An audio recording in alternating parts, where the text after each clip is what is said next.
যদি আক্রমণ করে তার জবাব আমি।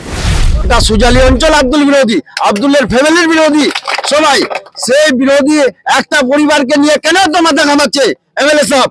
তাকে চিন্তা করা উচিত। আমাদের ওখানে 25,000 ভোট আছে, সেটা না দেখে এমএলএ সাহেব একটা পরিবার নিয়ে কেন? সাত্তার সাহেব রাজনীতির লোক না, দিল্লিতেই ছিল। যাই হোক, টাকার গরমে পয়সার বলে যাই হোক জানি না কি করে কোথা থেকে অঞ্চল প্রেসিডেন্ট হয়ে গেছিল। তখনও অঞ্চল প্রেসিডেন্ট মইনবাবুকে হওয়ার কথা ছিল।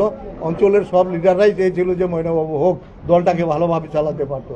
তো ওখানটায় তো ইসলামপুরে তো হাওয়ার সঙ্গে পার্টিটাকে চালাচ্ছে। আর বলে কি হবে, আগামী দিনে আমরা দেখছি কি হয়। জন মেম্বার এসে উপস্থিত হয়েছে, চোখের জল ফেলতেছে। আজকে সাত্তার কোনো পরিচালনা করতে পারবে না অঞ্চল। অঞ্চল যদি পরিচালনা করবে, মেম্বারদের নিয়ে কনভিনার করবে। তো আমি প্রশাসনকে আরও অনুরোধ করছি, যার থেকে সন্ত্রাস আর ছড়াই নাই দেয়। আমি চুপ ছিলাম, কারণ এখন মেম্বার 19টা মেম্বার চোখের জল আর 19টা মেম্বারের জ্বালাতন দেখে সাধারণ লোককে যেইভাবে হয়রানি করছে, যার থেকে আমাদের আন্দোলনে না নামতে হয়। প্রশাসনকে বলবো যে আপনারা সঠিক দৃষ্টিভঙ্গিতে এটা দেখেন।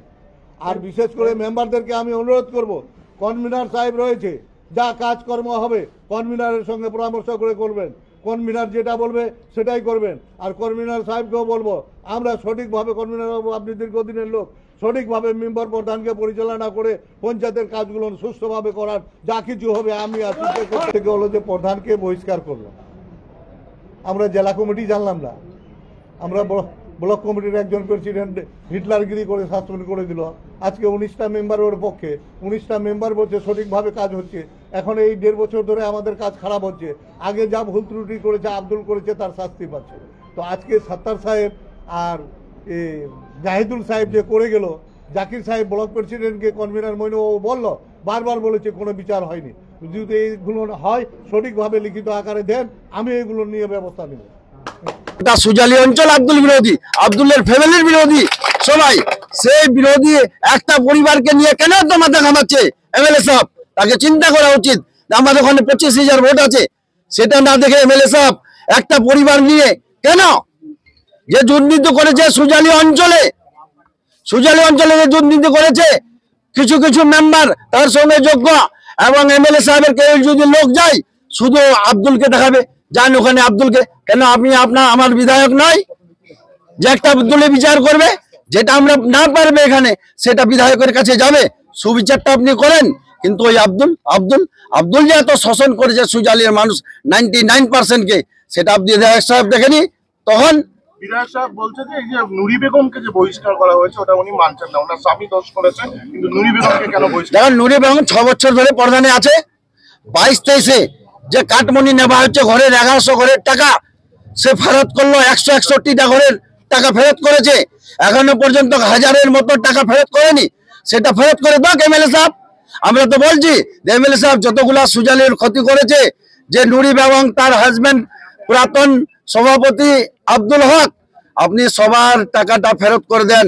আবার আমরা ওই যে আব্দুল, তাকে মালা গ্রহণ করে সুজালিতে আবার দায়িত্ব নিই। আমি পঞ্চায়েতে কোনো আজ পর্যন্ত একটা ভিডিও ফুটেজ দেখাই দোক যে আজ অবধি আমি পঞ্চায়েতে বসেছি, আমাদের 8 মাস হয়ে গেল, একটা ভিডিও ফুটেজ দেখাই দোক যে আজকে আমি পঞ্চায়েতে বসে কোনো একটা কাজকর্ম করেছি।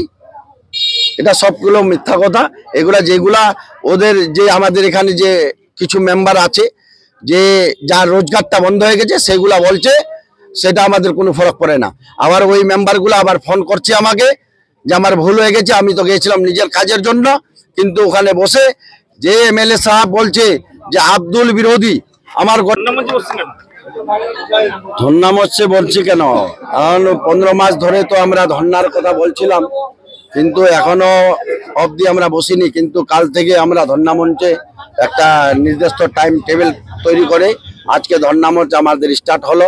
আজকে আমাদের জুমার দিন, সেই জন্য কিছু লোক জুমা পড়তে চলে গেছে। আজকে ধর্ণা মঞ্চে বসার কারণ যে আমাদের যে প্রধান নুরি বেগম, তাকে পার্টিগত দলগত হিসাবে তাকে সাসপেন্ড করেছে, এবং যা আইনি ব্যাপারটা আছে সেটা আমাদের বিডিও ম্যাডাম দেখছে।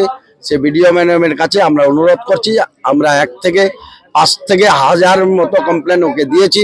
এখনো পর্যন্ত আমাদের যে বিডিও সাহেব আছে, এখনো পর্যন্ত তাকে সাসপেন্ড বা বহিষ্কার করেনি। সেটা আমরা বিডিও সাহেবকে বলবো যেন তাকে বহিষ্কার করে। দাদা বলছি যে আপনাদের এলাকারই বিধায়ক হামিদুর রহমান বলেছেন যে আপনি রাজনীতির লোকই না, আপনি ব্যবসায়ী একজন, কি বলবেন? দেখেন, সে বিধায়ক সাহেব কিরকম করে বলেছে সেটা বিধায়ক সাহেব অবশ্যই জবাব দিবে। উনি রাজনীতিতে আসছেন, ওনার স্টার্টিং ছিল অবশ্যই, তো সেই কথাটা আগে স্টার্টিং তো হবে। আমাদের 15 মাস হলো যে আমাদের সুজালির জনগণ যেটা চাচ্ছিল সেটা আমাকে অঞ্চল প্রেসিডেন্ট করেছে। কালকে বিধায়ক সাহেব বলেছে যে বহিষ্কার একটা প্রধান, তাকে পাশে বসে সে এখানে উনি ভাষণ দিল, তাহলে তাকে নিয়ম কায়দাটা জানা উচিত ছিল যে একটা বহিষ্কার পার্টিগত হিসাবে তাকে সাসপেন্ড করা হয়েছে। তাকে মঞ্চে বসে পাশের বসে ওকে আমাদের বিরুদ্ধে উনি বললেন, তো ভালো করেছে। সে আমাকে বলছে যে ওকে এখনো পর্যন্ত জ্ঞান নাই। তো আমি এটাই বলতে চাই বিধায়ক সাহেবকে যে বিধায়ক সাহেব, আপনি আমাদের বিধায়ক, আপনি সুজালি অঞ্চলেরও বিধায়ক। কারণ যে সুজালি গোবিন্দপুর আমাদের ওই ইসলামপুর ব্লক হতে পারে, কিন্তু বিধায়ক তো আপনি যে এইভাবে কথাগুলো বলছেন, বিধায়ক সাহেবকে একটু বলাটা সোচ সমাজকে বলাটা উচিত ছিল, কিন্তু সে বলেনি। কিভাবে বলল যে ওই বলেছিল, ওনার মিডিয়াটা আগেকার যে সোশ্যাল মিডিয়া যে আপনাদের ফুটেজ আছে, যে এর আগে বলেছে যে অনেক ভালো মানুষ যে বিধায়ক করেছে, বিধায়কের কথা না শুনলে যে ও দুর্নীতি করবে ওদের আমরা সাথ দেব, না শুনলে ওর কাছে আমরা ভালো নই। এখন আমরা খারাপ হয়ে গেলাম আমি কেন? ও যেটাই বলবে সেটাই বলতে হবে, আমাকে করতে হবে, এরকম তো কোনো কথা নাই। বিধায়ক সাহেবকে আমরা এখান থেকে 19,000 ভোট লিড দিলাম, তো পুরো গোটা পশ্চিমবাংলায় সব থেকে লিড এগার হয়েছে, আমাদের জীবিত হয়েছে, সুজালি অঞ্চলে জীবিত হয়েছে। আজ অব্দি 4 বার ও বিধায়ক হলো, এখনো পর্যন্ত কেউ দিতে পারেনি লিড।